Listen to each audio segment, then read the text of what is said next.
1945 Germany was divided into West Germany, East Germany according to the Potsdam Agreement, Potsdam Conference. Between 1945 to 1948, Germany was divided. நடுவுல ஒரு வால் கட்டி பிரிச்சுட்டாங்க. East Germany, West Germany.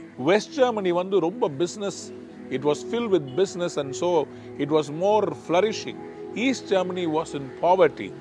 So the Germans did not want to mix. They didn't want their economy to go down. So அதனால இந்த west ஜெர்மனியில் இருக்கிறவங்க வந்து என்ன பண்ணாங்க, நடுவில் ஒரு வால் கட்டிட்டாங்க. ஆனால் இந்த ஈஸ்ட் ஜெர்மனி மக்களுக்கு இந்த வெஸ்ட் ஜெர்மன் மக்கள் மேல பயங்கர எரிச்சல், கோபம் வர ஆரம்பிச்சிருச்சு.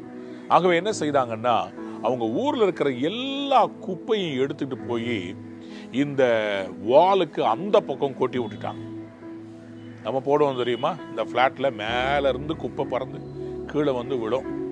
நமக்கு அதை பத்தி கவலை இல்லை, மற்றவங்க மேல விழுந்தா கவலை கிடையாது. இதே மாதிரி ஈஸ்ட் ஜெர்மனில இருந்து குப்பையா அழுகி போன எல்லா காரியத்தையும் கொண்டு வந்து வெஸ்ட் ஜெர்மனி பக்கம் கொட்டிட்டாங்க.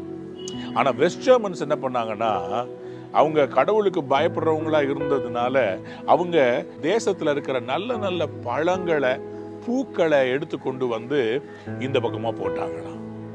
அப்ப சில பேர் அவங்ககிட்ட கேட்டாங்க, ஏன் இந்த மாதிரி செஞ்சீங்க? அவங்க மனசுல இருக்கிறத கொட்டுறாங்க, நாங்க எங்க மனசுல இருக்கிறத கொட்டுறோம். அன்பார்ந்த பிள்ளைகளே, இன்னைக்கு உங்களை சில பேரு சபித்தாலும், உங்க பேர்ல பொய்யான காரியத்தை சொல்லி அக்யூஸ் பண்ணி உங்களை கேவலப்படுத்தினாலும் நீங்க அந்த லெவலுக்கு இறங்கி போக வேண்டிய அவசியம் இல்லை.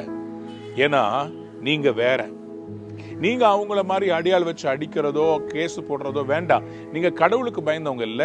சங்கீதம் 109:28 சங்கீதக்காரனாகிய தாவீது என்ன சொல்றாருன்னா, அவர்கள் சபித்தாலும் நீர் ஆசீர்வதியும், அவர்கள் எழும்பினாலும் வெட்கப்பட்டு போவார்களாக, உமது அடியானோ மகிழ கடவன். while they curse you will bless me.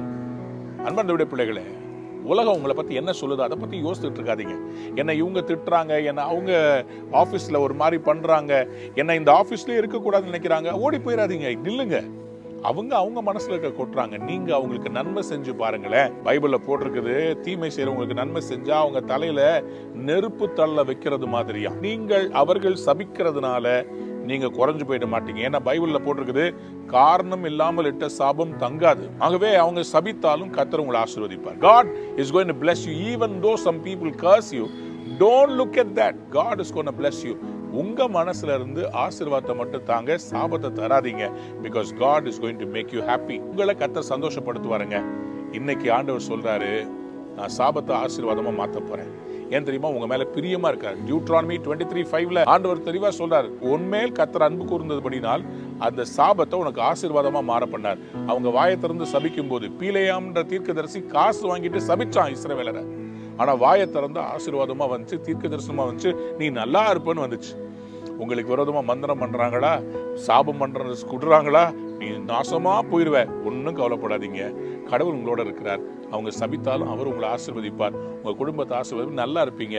ஆகவே இன்றைக்கு மகிழ்ந்திருங்கள். கர்த்தர் உங்களை மகிழ பண்ணுவார், ஆசீர்வதிப்பார். Today is a blessed day. You will be a blessing. You will not be a curse. Don't worry about what people say. Worry more about what God says about. God wants to bless you. You will be blessed.